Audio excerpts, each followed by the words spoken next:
नमस्कार। डीएलएड द्वितीय वर्ष से हमारा हिंदी भाषा शिक्षा प्रविधा, इसके अंतर्गत क्या हम लोग बात करने वाले हैं स्वतंत्र जो लिखित अभिव्यक्ति होती है उसके अंदर स्वतंत्र लेखन का क्या महत्व है।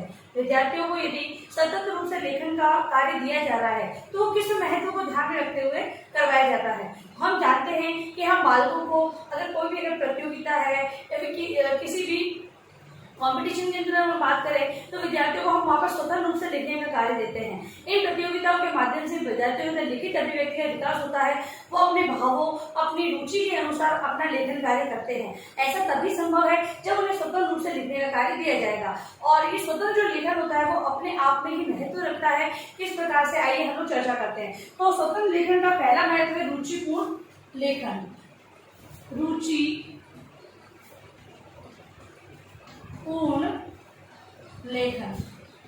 रुचिपूर्ण लेखन के लिए स्वतंत्र लेखन महत्व रखता है।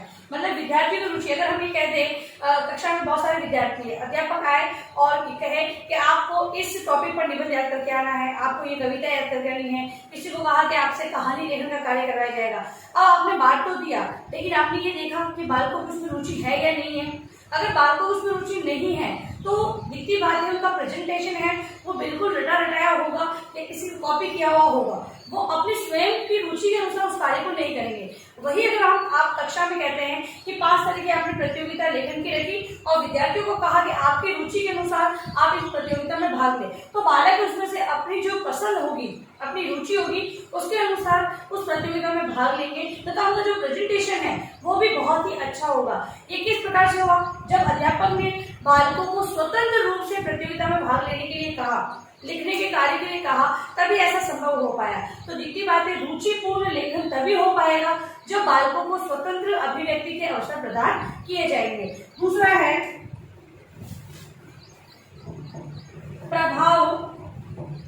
प्रभावी लेखन। अगली जो महत्व वो है विद्यार्थियों को प्रभावी लेखन। विद्यार्थी जब तक बालक को स्वतंत्र रूप से नहीं छोड़ा जाएगा तब तक वो प्रभावपूर्ण लेखन नहीं करेंगे। कैसे, अगर मान लो किसी की कॉपी करते हैं तो रटा रटाया वो वैसे वैसा लिख देंगे, लेकिन हम लोग देखते हैं कि जिनकी रुचि उन जो अपने अनुसार, जैसे किसी की रुचि कविता लेखन में हो, किसी कहानी लेखन में होगी, ठीक है, कोई निबंध बहुत अच्छी तरह से लिखता होगा, तो ये यहाँ पर हमने डिवाइडेशन कर ली कि बालक अपने अनुसार ही अपनी रुचि को अपना। जब उन्होंने रुचि को अपनाया है तो दिखती बात है वो प्रस्तुतिकरण में अपनी जी जान लगा देंगे। किसी भी प्रकार से अलग अलग तरह के मैटर को कलेक्ट करेंगे, किस प्रकार किस किताब में किस प्रकार दे रखा है, कौन से बिंदु को मुझे सेलेक्ट करना है लिखने के लिए, तो ये सारी चीजें का ज्ञान उन्हें प्राप्त हो जाएगा। तो उससे क्या होगा कि बालक है वो लिखित, अगर मान लो उदाहरण की हम निबंध लिखते हैं तो कुछ बालक होंगे जिनकी जो रुचि निबंध के प्रति रुचि होगी वो क्या करेंगे, अच्छी तरह से जो निबंध उसकी हेडलाइन लिखेंगे, उसके बाद जो रूपरेखा तैयार करेंगे, उसके बाद उसको सारा काम करेंगे और जहां जहां पर जो महत्वपूर्ण चीजें हैं उन्हें अंडरलाइन भी करते हुए चले जाएंगे या उसको हाईलाइट करते हुए वो चलते हैं। तो इस प्रकार से क्या हुआ, उनका जो लेखन का कार्य है वो प्रभावपूर्ण रहेगा। इसके अलावा है भावपूर्ण लेखन।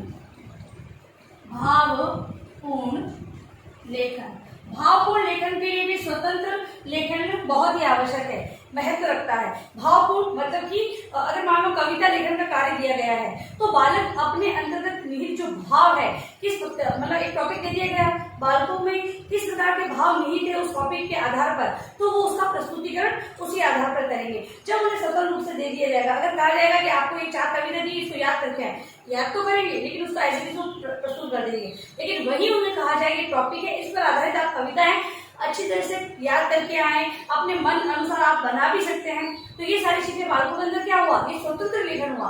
तो यहाँ पर बालक है वो अपने अनुसार जिस प्रकार भी लेखन कार्य करेंगे वो प्रभावपूर्ण करेंगे, यानी वो लेखन क्या होगा, प्रभावी रहेगा तथा अपने भाव उसके अंतर्गत वो प्रस्तुत करना चाहेंगे। अगला है एकाग्रता का विकास।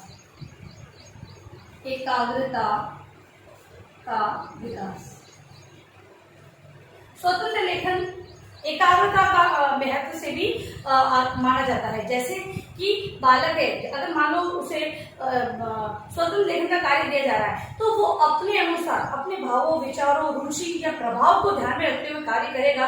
तो यहाँ पर क्या होगा, बालक के अंदर एकाग्रता आएगी। तो उसे क्या करना है उसने पहले ही डिसाइड कर लिया है, क्योंकि यहाँ पर उसे उसके अनुसार कार्य करना है तो अपने अनुसार सारी परिपाटी बना लेगा, रूपरेखा तैयार कर लेगा और उसी के आधार पर कार्य करेगा, तो वहां पर वो एकाग्रचित्त होकर कार्य करता है, ना कि किसी को देखते हुए किसी की कॉपी करना या फिर घबराते हुए रटी रटाई जो परिपाटी उसको चलाएगा, वो नहीं, वो वहां पर स्वतंत्र लेखन करेगा तथा उसके अंदर एकाग्रता आएगी, वो एकाग्र होकर किसी भी कार्य को संपन्न करेगा। इसके अलावा है तर्क एवं चिंतन का विकास।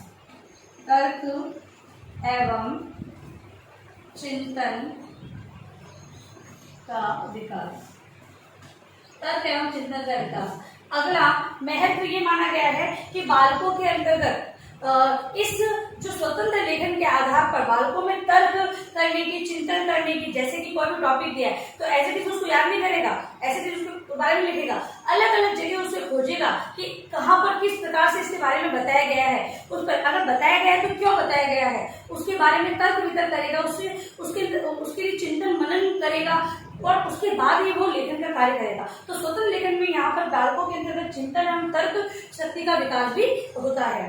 अगला है प्रभावी भाषा शैली का विकास। प्रभावी भाषा शैली का विकास। अगली बात हमें देखने को मिलती है कि बालक है, एक तो अगर वो याद करके या किसी की कॉपी कर रहा है तो क्या करेगा, उसी लैंग्वेज में लिखने का प्रयास करेगा, लेकिन जब वो स्वतंत्र रूप से लेखन कार्य करेगा तो अपने अनुसार कहाँ पर किस भाषा शैली का प्रयोग करना उचित होगा, व्याकरणिक नियम, व्याकरण संबंध भाषा का वो प्रयोग करते हुए आगे बढ़ेगा, क्योंकि यहाँ पर वो स्वतंत्र रूप से लिख रहा है, उसे पता है कि क्या सही है मेरे लिए और क्या गलत है। इस बात को ज्ञात होने के पश्चात भी वो क्या करेगा, प्रभावी भाषा शैली, जो प्रभावपूर्ण भाषा शैली होगी उसी का प्रयोग वो करेगा। अगला है शब्द भंडार में वृद्धि। शब्द भंडार में वृद्धि कैसे होगी, तो विभिन्न प्रकार के प्रतियोगिता में भाग लेगा या स्वतंत्र लेखन के लिए वो विभिन्न प्रकार की पुस्तकों का चयन करेगा, उसको पढ़ेगा, ठीक है। अब उससे क्या होगा, शायद जो पुस्तकें होती है उसको पढ़ने से क्या होगा कि बालकों के अंदर विभिन्न प्रकार के शब्दों से वो अवगत होगा, उनके अर्थ को जानने का प्रयास करेगा। क्यों, क्योंकि जब तक अर्थ को नहीं जानेगा तब तक उसे समझने विषय वस्तु उसको समझ नहीं सकता वो, तो शब्दों के अर्थ को जानने से उससे क्या होगा, उसके शब्द भंडार में वृद्धि होगी और उन्हीं शब्दों का प्रयोग वो अपने लेखन कार्य में करेगा। तो इस प्रकार से बालकों के शब्द वृद्धि में भी, शब्द भंडार में भी वृद्धि होती है। अगला है छात्रों की कल्पना शक्ति का विकास। छात्रों की कल्पना शक्ति का विकास। अगला स्वतंत्र लेखन के लिए बालक क्या करेंगे, जितना उन्हें समझ में आएगा उतना तो वो लिख लेंगे, उसके बाद अपनी कल्पनाओं के आधार पर वो शब्दों को बोलना प्रारंभ करेंगे और उसके बाद वो ये देखेंगे कि कहाँ पर कहाँ पर किस चीज का प्रयोग करना मुझे, जैसे प्रयोग करने मीन्स कि मतलब कि अगर हो सकता है कोई निबंध लिख रहा है तो वहां पर वो विभिन्न प्रकार के जो स्लोगन होते हैं उनको भी लिखते, कहीं पर कविताओं की 4 पंक्तियों को भी लिखते, जैसा सेंटेंस बन रहा है उसी के आधार पर वो मुहावरे का यूज कर सकता है, लोकोक्तियों का यूज कर सकता है। ऐसा कब संभव है, जब वो अपनी रुचि के अनुसार तर्क चिंतन करेगा, तभी उसकी कल्पना शक्ति का विकास होगा और फिर वो कल्पनाओं में जाकर और ये ज्ञात करेगा कि स्वतंत्र लेखन के अंतर्गत मैं इस प्रकार से अपने कल्पनाओं का भी समावेश कर सकता हूँ। तो इस प्रकार से हम ये कह सकते हैं कि एक अध्यापक कक्षा के अंतर्गत भी विद्यार्थियों को स्वतंत्र रूप से लेखन का कार्य दे। जैसे कि अध्यापक ने कभी एक पाठ आया कि पत्र पढ़ाया बच्चों को कि पत्र होता क्या है, कैसे लिखा जाता है, फिर पत्र पढ़ाने के बाद उससे संबंधित जो जानकारी देनी है वो देने के बाद एक अध्यापक कक्षा के अंदर एक काला से ऐसी व्यवस्था करे कि बालकों को कहे कि अपने अपनी कॉपी में अपने अनुसार आप पत्र लिखिए, क्योंकि पत्र पढ़ा चुका है, अब विद्यार्थियों को कोई ऐसी प्रतियोगिता का आयोजन करे। यहाँ पर बालक क्या करेंगे कि अपने अनुसार जैसे अध्यापक ने बताया है उसी को आधार मानते हुए अपने अनुसार अपनी कल्पना शक्ति, तर्क शक्ति, चिंतन शक्ति उसका प्रयोग करते हुए वो अपनी रुचि के अनुसार उस पत्र को लिखेंगे। तो यहाँ पर क्या हुआ, स्वतंत्र लेखन के आधार पर एक अध्यापक ने विद्यार्थियों की लिखित अभिव्यक्ति के विकास के लिए मतलब एक कदम बढ़ाया, ठीक है। उनकी लिखित अभिव्यक्ति का विकास कैसे हो सकता है, इस आधार पर उसने छोटी सी प्रतियोगिता भी रख दी और बालकों के लेखन का विकास भी कर लिया। तो इस प्रकार से अध्यापक के कक्षा कक्ष के अंतर्गत, क्योंकि आज जो शिक्षा प्रणाली चल रही है बाल केंद्रित शिक्षा प्रणाली, और मूल्यांकन की वही व्यवस्था है कि सतत एवं व्यापक मूल्यांकन की, कक्षा के अंतर्गत कक्षा के बाहर अध्यापक विद्यार्थियों का मूल्यांकन करता रहे। तो यहाँ पर एक अध्यापक ने पाठ भी पढ़ा दिया और साथ साथ एक गतिविधि आयोजित करते हुए विद्यार्थियों की प्रतियोगिता भी करवा दी। तो इस प्रकार से एक अध्यापक है वो लिखित अभिव्यक्ति के अंतर्गत स्वतंत्र लेखन को आधार मानकर या स्वतंत्र लेखन का प्रयोग करते हुए विद्यार्थियों के लेखन की जो अभिव्यक्ति उसका विकास कर सकता है। अब लिखे अपना गृह प्रश्न आप लोग।